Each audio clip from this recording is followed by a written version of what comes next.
This jewelry making workshop is about using sliders in other ways, like as dangles, pendants, and drops. So take a look at this purple necklace, and you can see the typical way that you would use a slider is to separate a double strand design like this.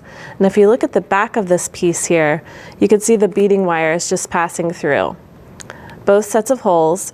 And this is the normal way that you would use them is to string them within the design like this. And I love these, that druzy style is so pretty. Now this necklace uses them as pendants. So rather than have one pendant in the center, which you could certainly do, I chose to use 3 as focal pieces, and I just strung through the top hole in the slider. So that is one way that you could use them.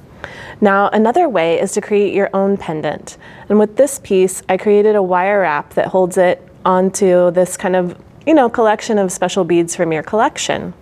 So what you'll do is you'll use 20 gauge wire, and you'll cut a piece that's about 6 inches long. Then you're going to make a wrapped loop, and to start out, just leave about, an inch, inch and a half at the end. Make your loop using round nose pliers, and then before you wrap it shut, you'll hang the pendant. And this type of slider has loops on the back rather than the holes through the end, which would certainly work too. It would just take a little bit of experimenting. Then you'll come in with your chain nose pliers, and I'm using my bent chain nose, and you'll close that loop.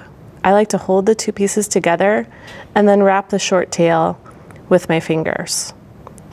Okay, so that gives you your connection. Then I'm going to trim this so it's nice and flush here.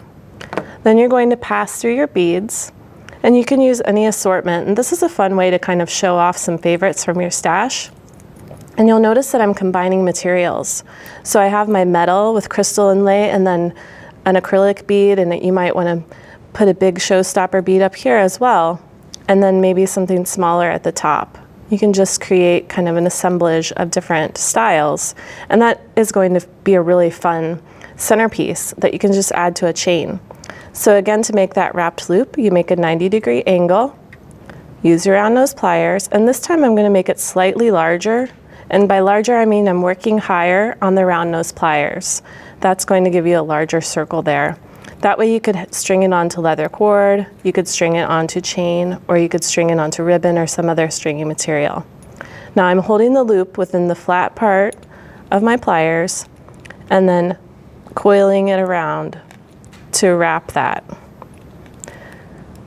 So once you have this coiled, then you're going to cut this, again, making it nice and flush.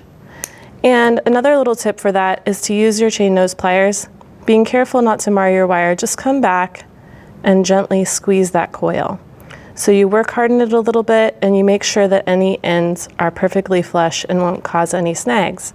So you can see how quick it is to whip up a little pendant using a slider. Now, if you want to take a look again at the finished piece, you'll see that I stacked the beads on the wire just like I just showed you, and then hung it from a gunmetal color of chain. So this is just a few tips for using sliders as pendants, dangles, and drops.